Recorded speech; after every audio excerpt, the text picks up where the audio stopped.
Welcome everyone, Mark here from the Average Me channel. Today we're going to go into detail about Southwest Airlines EarlyBird Check-in options.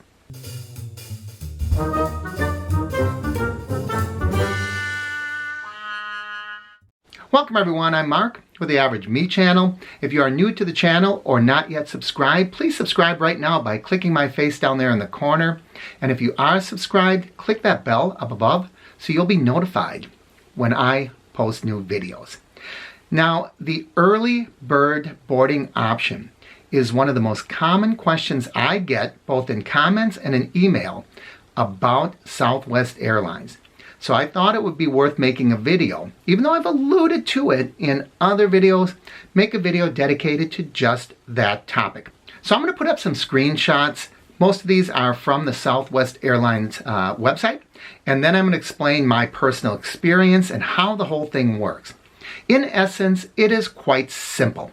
As you can see here, it says starting at $15, so let's start with that, the cost. Right now, the cost goes anywhere from $15 to $25, depending on a number of things, what destination city, what originating city, what time of year. All of those things are going to make a little bit of a difference, but it does go from $15 all the way up to $25. Now that is one way. So if you have a return flight, which most of us do, but not always, if you have a return flight, you will have to pay that fee again in order to get early bird on the way back. It says here the benefits are automatic check-in, better boarding position, and earlier access to overhead bin space. So let's talk about each of those individually. Automatic check-in. Now, Southwest Airlines says that the reason for early bird boarding is rather than wait the 24 hours, they will check you in at 36 hours. So that could be confusing for some of you, so let me clarify. You are eligible to check in 24 hours before your flight. I always recommend people check in on the button at 24 hours. I'm always right there by my phone, and the minute it turns over to 24 hours, I'm trying to log in and check in I'm logged in already, but I check in. That way I can get the earliest boarding number.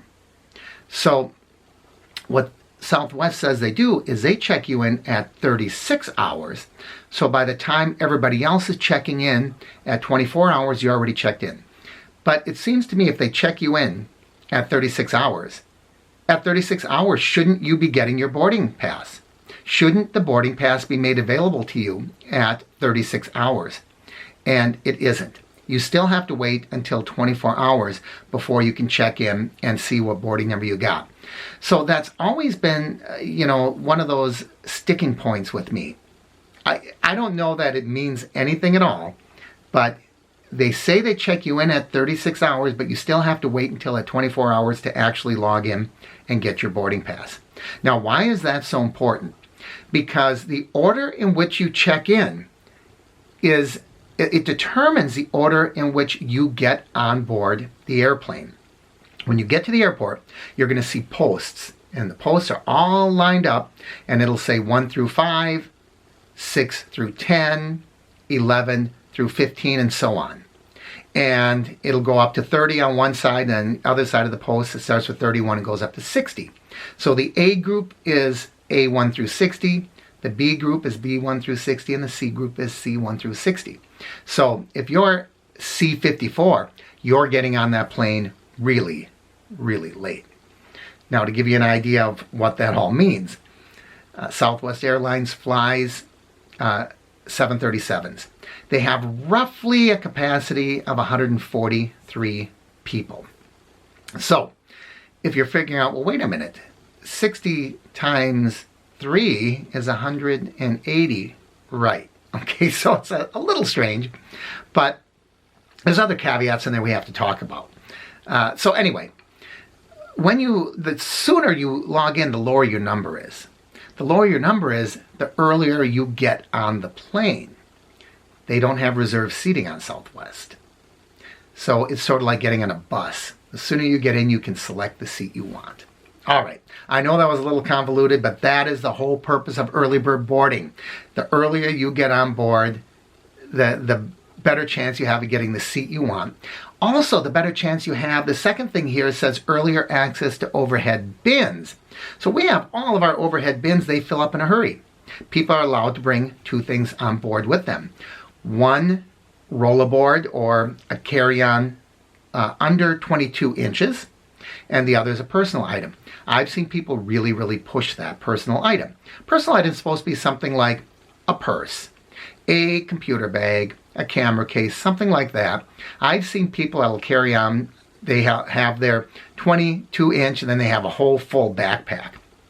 Your second item is supposed to fit underneath the seat in front of you, but people really push that. I've seen people that will put both of them in the overhead, and then when the later people get on board, there's no room for them, and they have to gate check that bag. Another reason why you want to use early bird priority access, okay? Early board is pretty good. So when it says better boarding position, earlier access to overhead bins, they kind of go hand in hand. What is my real experience with this? Well, first of all, you will never get A1 through 15. They save A1 through 15 for people who want to purchase that option to get on. It's different than early bird. You can get to the airport and you can purchase an earlier position. We're not going to get into it right now because this topic is about early bird. Also, families with young children can get on between A and B. So even though it looks to you like B1 should be all the A group went through, which theoretically 60 people, you'll be the 61st person. Doesn't always work that way. Could be fewer, could be more. So, bottom line, if you pay your $15 to $25, theoretically you do not have to jump on board at 24 hours to jump online at 24 hours to get your boarding pass. It should be waiting for you whether you get it at 24 hours before, 12 hours before, 1 hour before. I've never been gutsy enough to try it, to buy the early bird and then wait until an hour before in order to check in. I just don't feel comfortable with it. I'm one of those, even if I have early bird, I'm checking in at 24 hours on the button because I don't know, I don't trust the system. But if you are trusting the system, that's what it's supposed to be able to do. You are supposed to be able to completely forget about it. You could even wait till you get to the airport, go up to the kiosk, check in, and get your boarding pass printed out, and it should be an early boarding pass. Now, I am going to tell you this. It says right in the automatic check-in that it doesn't guarantee an A boarding position, but it improves your seat selection options to help you get your favorite seat. So there are no guarantees, because let's face it, what if 60 people do buy early bird? I don't know how often that happens, but they can't guarantee every single one of those will be an A group because there's only 60 options in A group. Matter of fact, really only 45 if you don't count those first 15. Here's another question I'm asked a lot. Does everyone in my group have to purchase early bird? This is a weird one because although I can't say this with assurance, every single time I've done this, it has worked. Where if you buy your tickets all at one time with only one confirmation number, and then one person, purchaser of the tickets, buys the early bird, I have never had it fail where all of the other people are grouped together. In other words, if I'm with a travel companion and we buy our tickets together, you know, you buy it with your spouse, your child, whatever. You buy your tickets together and I purchase early bird, and I pay my $15 or $20 and I get, let's say, A23. I almost always have had it happen where my companion will get A24, even though they did not purchase early bird. Is that a guarantee? No, it's not a guarantee. But I've always had it work out that way. I said almost earlier because I can't recall a time when it didn't. Every time I've chosen to do that, we have had our boarding numbers together. So if you're willing to take a chance, you can have only one person buy as long as you're on the same confirmation number and see what happens. Now, what if you get stung? What if only one person gets that early boarding? Can you save seats? Technically, no. But I always see people do it. But let's face it. Let's say that my companion, that we do both have early boarding and we sit down, and then the person I'm traveling with gets up to use a restroom or something. Someone tries to sit down. No, someone's already sitting here. They don't know if that person is in the back putting their luggage up, if that person is using the restroom. So it's between you and your conscience.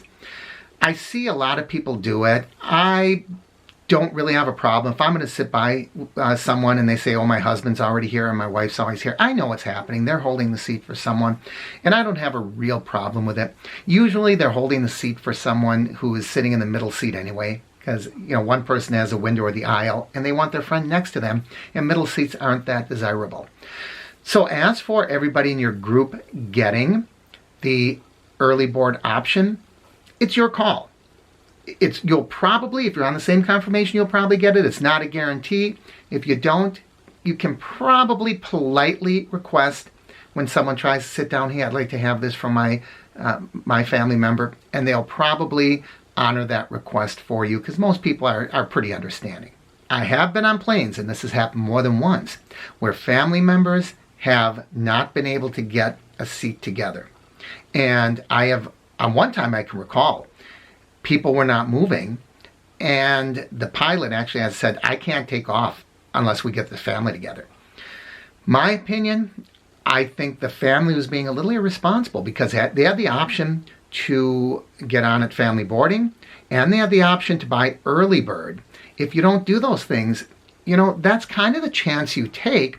You might get separated. And if there's 2, 3, 4 of you, you could be scattered throughout the whole plane. So in that case, I think you're really putting an entire airplane full of people at a real inconvenience just because you kind of feel, I want to be together with my family. I totally understand that, but that's why they have these types of options, so you can be together with your family.